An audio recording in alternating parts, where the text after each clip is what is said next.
No, that's a huge question, obviously an important one that's been around for a while, and it's been asked, and that's really the only information we have is we keep asking the question, what's in the dispersant? Now, they have not shared that information. We really don't know. It's supposed to be proprietary, or why, I don't understand that, but we really don't know.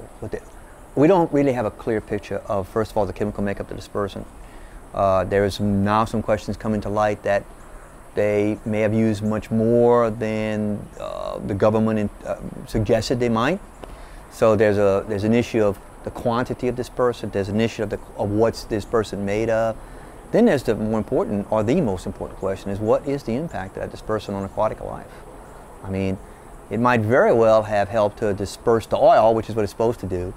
And frankly, I would suggest that first line of the defense on something like this offshore is to add dispersants and do that to minimize impacts to the shoreline. We can talk about that for any number of other ramifications, but hitting a beach is one thing. Hitting a tidal marsh, which we haven't even touched yet, is totally different. So the first issue of using dispersants was use them to keep the oil offshore as long as you can. But to your point, we don't know what's in the dispersant. And we don't know what the toxicity, because we don't know what toxicity is. And no different than the conversation we had about birds. We don't know what the effect is on the food chain yet, and we don't know what the effect of birds or any of the wildlife, particularly the wildlife that are aquatic. Everything from the fish to the whales to the dolphins to anybody and everybody that's not only exposed to the toxicity of the oil itself, but to whatever's in the dispersant. We have no clue. That's another odd thing about this bill, is that normally, of course, oil floats, slided in water. And, that's a good thing and a bad thing, depending upon your point of view. Obviously, if you're trying to contain it and you're looking at an aquatic environment, at least it's at the surface, hopefully you can collect it or control it or any other thing. But apparently an impact or an effect of the use of these dispersants, particularly at deep water. This is a unique spill. It happened a mile below the surface. They were apparently injecting dispersants at the point of discharge on the bottom of the Gulf and in very cold water. Chemistry acts differently at temperature, depending upon the temperature. And so there's a lot of scientists scratching their heads wondering why, for example, there's that mid-level water or several layers of what appears to be oil and dispersant down deep. We're talking about 100 meters below the surface of the Gulf of Mexico. That's not a typical behavior for oil products. So part of that is temperature related, part of it is probably related to the use of dispersants. And again, it begs the question, what happens to that oil? Now, the ideal scenario is that there are natural levels of microbes out there that do eat oil, and that's wonderful, that's great, they've always been around.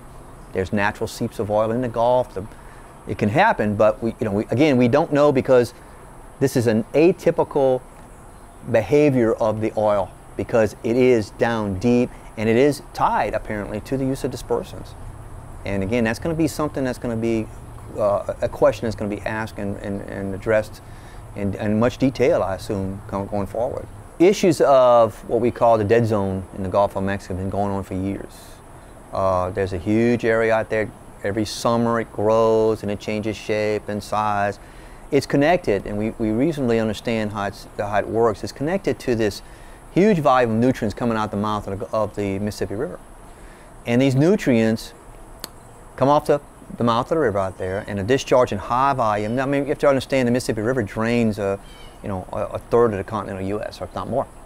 And so a lot of nutrients concentrated there. It reacts to cause algal blooms, and then the algae dies, and they fall to the bottom, and they suck out all the oxygen on the bottom of the Gulf of Mexico, creating a dead zone. No oxygen, zero oxygen, where your animals die. Aquatic animals that can move, of course, will leave. But we're talking hundreds of square miles of the Gulf of Mexico are, at this time of the year, typically an anoxic zone, the dead zone they call it. And it's out there right now.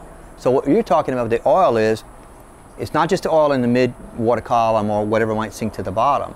The microbes will start using that oil, and that's a good thing. But they are going to use oxygen in the process. And so they're going to add potentially to this dead zone effect. In what way? We don't know. But what the concern is not just what may happen on the bottom, where the dead zone typically is, in the bottom couple of meters, but what happens in the mid-water column, where a lot of this oil apparently is. We don't know.